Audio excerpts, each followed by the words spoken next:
Assalamualaikum warahmatullahi wabarakatuh. Let me introduce myself. My name is Dennis Daru. I'm from class Management 23C NPM 234111019.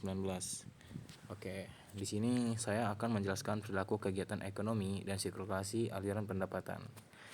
Nah, perilaku kegiatan ekonomi, memahami perilaku dinamika di balik kegiatan ekonomi. Nah, yaitu ada definisi perilaku kegiatan ekonomi, dan yang kedua tujuan dari kegiatan ekonomi, dan yang ketiga faktor-faktor yang mempengaruhi perilaku ekonomi. Nah, dan di sirkulasi aliran pendapat ini memahami aliran dana dalam ekonomi. Nah, ada tiga, yaitu satu yang pertama konsep dasar sirkulasi aliran pendapatan, dan yang kedua proses aliran pendapatan dalam perekonomian, dan yang ketiga peranan penting sirkulasi aliran pendapatan dalam menjaga stabilitas ekonomi. Oke, kita next.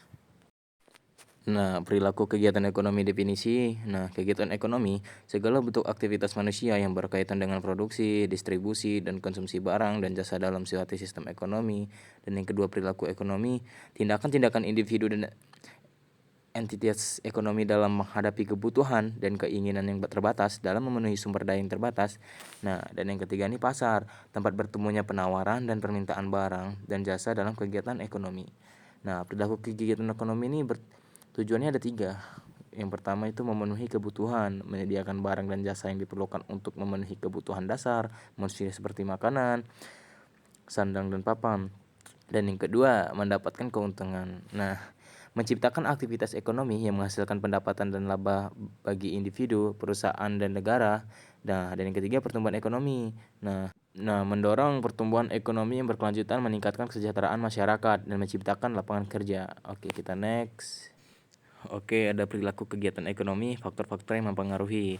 Yang pertama, faktor ekonomi ini termasuk faktor produksi seperti modal, tenaga kerja, dan sumber daya alam. Dan yang kedua ini faktor sosial dan budaya, nilai-nilai norma dan kebiasaan masyarakat yang membentuk pola perilaku ekonomi. Dan yang ketiga, faktor politik dan hukum, kebijakan, pemerintah, peraturan, dan undang-undang yang mempengaruhi kegiatan ekonomi. Nah, sirkulasi aliran pendapatan konsep dasar. Nah, mengenal konsep aliran dana dalam sistem ekonomi.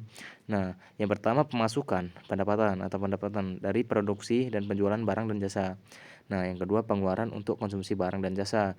Yang ketiga persediaan dan investasi untuk mengembangkan kegiatan ekonomi. Nah, yang sekarang ini ada sirkulasi aliran pendapatan proses. Nah, di pendapatan ini ada tiga, gaji dan upah, pendapatan usaha, keuntungan dan laba. Nah, di konsumsi ada tiga juga, pembelian barang dan jasa konsumsi, dan pembayaran tagihan dan biaya hidup. Yang terakhir investasi dalam pendidikan dan kesehatan. Nah, lanjutnya ada persediaan dan investasi ada tiga juga, pembelian bahan baku dan inventaris, dan pembangunan dan pengembangan bisnis, dan yang terakhir investasi finansial. Oke, kita next. Oke, ada sirkulasi aliran pendapatan, peranan dalam perekonomian. Nah, di stabilitas ekonomi ini aliran pendapat yang seimbang membantu menjaga stabilitas ekonomi dalam jangka panjang.